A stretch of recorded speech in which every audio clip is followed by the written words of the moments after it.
Welcome to my channel Exam Shiksha. Please like, subscribe and share. Hello दोस्तों, जैसा कि हम लोग अपना अमेंडमेंट जो कल जो हमारी क्लास हुई थी उसमें हमने अमेंडमेंट कर लिए। कितने टाइप के अमेंडमेंट होते हैं, बेसिक स्ट्रक्चर्स क्या होते हैं, तो हमने ये सब पिछले लेक्चर में कर लिया है। तो आप लोग वो वीडियो देख सकते हैं। तो चलिए अब हम नया चैप्टर स्टार्ट करते हैं, वो है सिस्टम ऑफ गवर्नमेंट। ओके, अब पार्लियामेंट्री सिस्टम, हमें जैसे सबको पता है कि हमारा जो सिस्टम इंडिया में वो है पार्लियामेंट्री सिस्टम। अब देखिए कि फीचर्स ऑफ पार्लियामेंट्री गवर्नमेंट होते क्या हैं। ठीक है, कि पार्लियामेंट्री गवर्नमेंट के फीचर्स होते क्या हैं। अब देखिए nominal and real executive. Okay, nominal and real executive होते हैं, जिसमें आर्टिकल 74 बताता है कि प्रोवाइड काउंसिल ऑफ मिनिस्टर। जो काउंसिल ऑफ मिनिस्टर है ये इंपॉर्टेंट है, याद कर लीजिएगा। 74 आर्टिकल, कौन सा article? 74। Provide the council of minister headed by the PM to aid and advise the president in the exercise of his function. ठीक है, एक क्या होगा? काउंसिल होगा मिनिस्टर्स का। कौन हेड करेगा? पीएम हेड करेगा। किस लिए पीएम हेड करता है? टू एड एंड एडवाइज, मतलब प्रेसिडेंट को एडवाइज और मदद करने के लिए। ठीक है, ये उसका काम होता है। अब मेजॉरिटी पार्टी रूल होती है पार्लियामेंट्री सिस्टम में। जो पार्टी सबसे ज़्यादा बहुमत से जीतती है उसे ही सत्ता मिलती है। Party which secure majority seat in Lok Sabha forms government. जो लोकसभा में ज़्यादा मेजॉरिटी से जीतती है वही अपना गवर्नमेंट बनाती है। कलेक्टिव रिस्पॉन्सिबिलिटी, ठीक है, सारे मिनिस्टर जो होते हैं उनकी कलेक्टिवली रिस्पॉन्सिबिलिटी होती है to the parliament in general and to Lok Sabha के लिए। ये आर्टिकल 75 में है। आर्टिकल 74 में आपने देख लिया क्या था। Okay, next political homogeneity. अब पॉलिटिकल होमोजेनिटी हम क्या समझते हैं? Usually member of a council of a minister belong to same political party. जो ये है कि जो आता है वो सेम पॉलिटिकल पार्टी से होना चाहिए, जो जिसकी सरकार बहुमत में है। Hence they share the same political ideology. उसी के चलते उनकी जो पार्टी जीती है मेजोरिटी में, सबकी आइडियोलॉजी मतलब सोच सेम हो। ठीक है, डबल मेंबरशिप। देखिए the ministers are member of both the legislature and the executive. अब लेजिस्लेचर और एग्जीक्यूटिव क्या होते हैं? एग्जीक्यूटिव होते हैं और जो मिनिस्टर जो हमारे होते हैं, ठीक है, मिनिस्टर ऑफ स्टेट्स। जो मिनिस्टर ऑफ स्टेट्स मतलब जो हमारे कैबिनेट मिनिस्टर रहते हैं लोकसभा, ठीक है, और जो हमारे सांसद जो इलेक्ट होके जाते हैं वो लेजिस्लेचर में होते हैं। ओके, वो एग्जीक्यूटिव भी होते हैं, लेजिस्लेचर भी होते हैं। This means that a person can not be minister without, उसका नीचे चला गया, देख लीजिए थोड़ा सा। ओके, अब देखिए, अब भी without a member of parliament. ठीक है, पार्लियामेंट के बिना मेंबर हो उसको होना चाहिए। This means the person can not be minister. अगर मिनिस्टर नहीं है, अगर वो पार्लियामेंट का मेंबर नहीं है, लोकसभा का मेंबर नहीं है। ओके, अब देखिए लीडरशिप ऑफ पीएम। अब पार्लियामेंट्री सिस्टम में क्या होता है? लीडरशिप ऑफ पीएम की होती है। लीडरशिप किसकी होती है? पीएम की होती है। The PM plays the leadership role in the system of government. जो अब कौन प्ले करता है? Who plays the role? PM plays the role. Okay, as a leader. Dissolution of lower house. Parliamentary system में dissolution of lower house होता है। The lower house of the parliament, lower house कौन सा होता है? सबको पता रहना चाहिए, Lok Sabha. Upper house Rajya Sabha. Can be dissolve by the president on the recommendation of PM. Okay, can be dissolve by the recommendation of PM. अब देखिए पार्लियामेंट्री सिस्टम में क्या होता है? सीक्रेसी होती है। Secrecy, the minister operate on the principle of secrecy of a procedure and divulge information about their proceeding, policies, decision। ठीक है, they take oath of secrecy। वो secrecy की शपथ लेते हैं। ठीक है, अब देखिए reason for adapting parliamentary system. अब रीजन क्या थे पार्लियामेंट्री सिस्टम के हमें अडॉप्ट करने पड़े? Familiarity with system. हमें फेमिलियरिटी थी सिस्टम में, क्योंकि अंग्रेज यही चला रहे थे, जो ब्रिटेन में यही चल रहा था। Okay, next preference to more और प्रेफरेंस टू मोर रिस्पॉन्सिबिलिटी। ठीक है, more stability. Need to avoid legislature executive conflict. जो लेजिस्लेचर और एग्जीक्यूटिव का कॉन्फ्लिक्ट को बचाने के लिए ये सिस्टम चूज़ किया गया। नेचर ऑफ इंडियन सोसाइटी, जो हमारी नेचर है इंडियन सोसाइटी की, उसके चलते स्वर्ण सिंह कमेटी जो थी अपॉइंटेड बाय कांग्रेस ने स्वर्ण सिंह कमेटी अपॉइंट की थी। कब? 1974 4 में, okay. But committee open that the parliament system is doing well.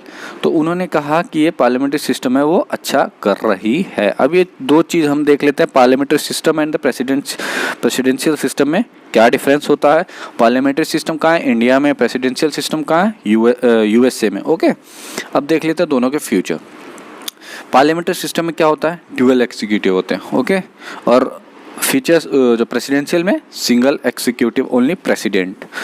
Features parliamentary के मेजॉरिटी पार्टी रूल होती है, ओके, मेजॉरिटी पार्टी रूल। और इसमें president and legislator elected separately for the fix term. Collective responsibility होती है, उसकी non responsibility होती है, as you can see Mister Donald Trump.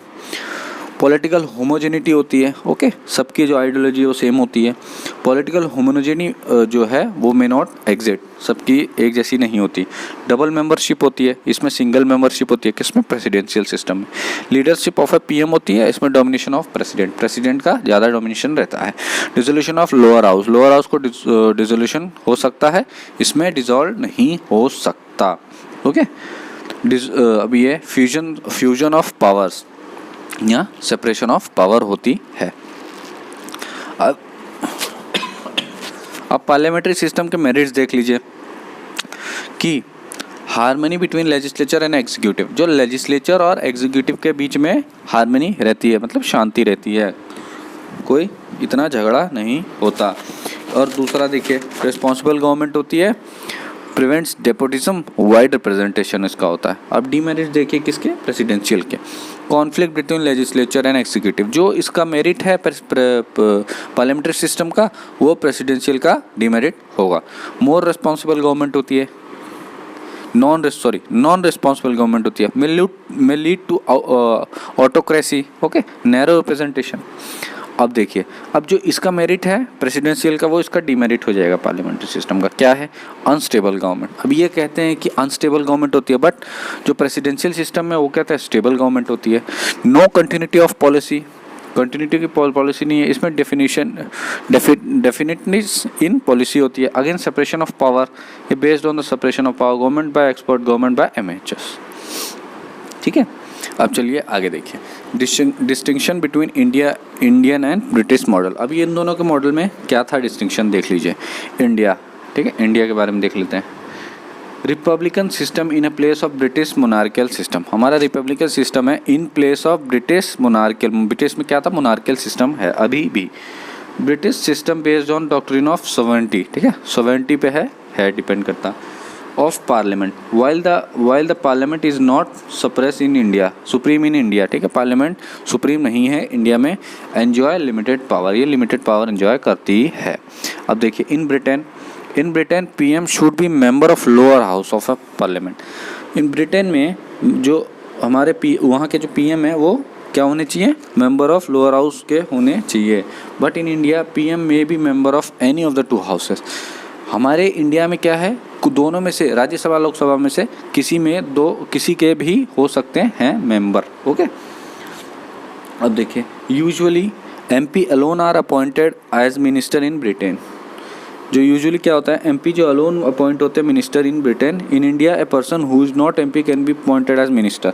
India में क्या होता है? जो MP नहीं है लेकिन वो मिनिस्टर बन जाता है, but for maximum period of 6 महीने के लिए। उसके बाद उसे दोनों में से किसी भी हाउस का मेंबर होना ही पड़ता है, ओके। अब देखिए next, Britain has the system of legal responsibility of the minister, while India has no such. अब इंडिया के पास ऐसी नहीं है। अब शैडो कैबिनेट होती है in Britain, no concept of shadow, ठीक है। इंडिया में शैडो कैबिनेट का जो कॉन्सेप्ट है वो नहीं है, लेकिन ब्रिटेन में है। जैसे कि शैडो कैबिनेट होता क्या है, मैं आपको समझा देता हूँ। जैसे हमारे जो मिनिस्टर अभी जो फाइनेंस मिनिस्टर हैं, जो हमारे रेलवे मिनिस्टर हैं, वैसे ही शैडो मतलब उनकी कॉपी। वो अपोजिशन जो होगा, उनके जो अपोजिशन में होगा वो भी फाइनेंस मिनिस्टर होगा। वो फाइनेंस मिनिस्टर सारे काम देखेगा, ठीक है, वो फाइनेंस मिनिस्टर के काम देखेगा। फिर एक डिफेंस मिनिस्टर भी होता है फिर एक डिफेंस मिनिस्टर भी होता है, सेम ऐसे ही काउंटर करने के लिए उनके लिए होते हैं। ओके, अब चलिए अब हम एक और टॉपिक ख़त्म कर लेते हैं कि फेडरल सिस्टम होता क्या है।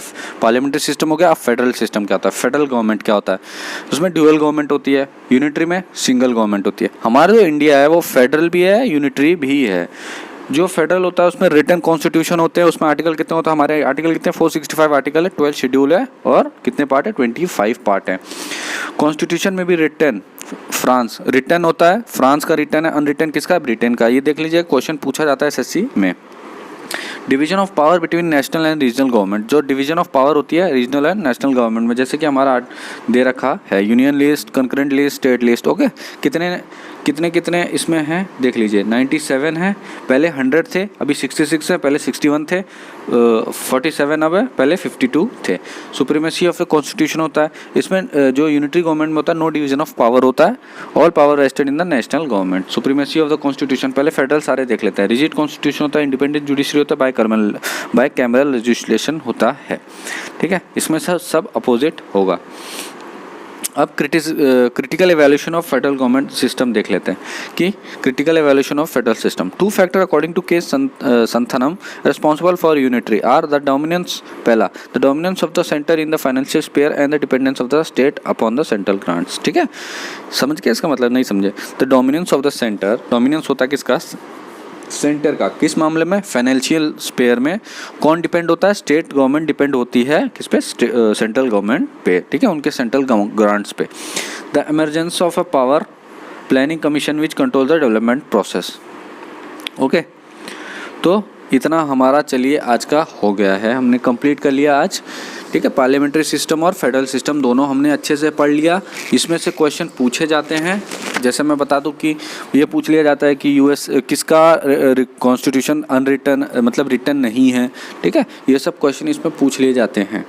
तो आपको ये वीडियो कैसा लगा, प्लीज़ लाइक सब्सक्राइब शेयर करना मत भूलिएगा और ज़्यादा से ज़्यादा इसे शेयर ज़रूर करिए। आपके जो नियर एंड डियर है, जो तैयारी कर रहे हैं, सबको इसे पहुंचा दीजिए। अब जो नेक्स्ट वीडियो आएगा उसमें हम स्टार्ट करेंगे centre and state relation. Okay, video